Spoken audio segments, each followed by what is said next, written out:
18 वर्षांनंतर डॅडींना पुन्हा घरी बघितल्यावर, समोरासमोर बघितल्यावर काय भावना होत्या? त्या भावना म्हणजे बोलतात ना, तो आनंदात डोळे इतके रडले.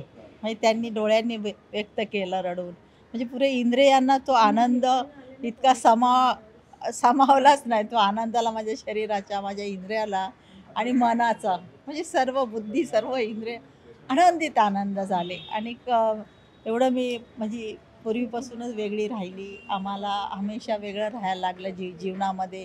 पूर्वी बी असं 7 वर्ष, एकदा 3.5 वर्ष, एकदा 1.5 वर्ष. आणि हा मोठा प्रवास, मोठा काळ, हा पुष्कळ कठीण गेला. का तर मुलं मोठी झाली होती, वय होतं. आणि सर्व असं वाटलं खोटं करणे, खोटं झेलायचं म्हणजे कठीण जातं. तर ते खोटेपणा कुठेतरी पुष्कळ कठीण गेला आणि वाईट वाटलं. सतत ते वाईट मनात राहणार, पण होतं ना, झालं गेलं. गेल्याला सोडून देणे, पुढे चालणे महत्त्वाचं आहे. तर माझ्यासाठी हे सर्वस्व ते घरी आले, हेच माझ्यासाठी भगवंताने सर्व आनंद दिला. हे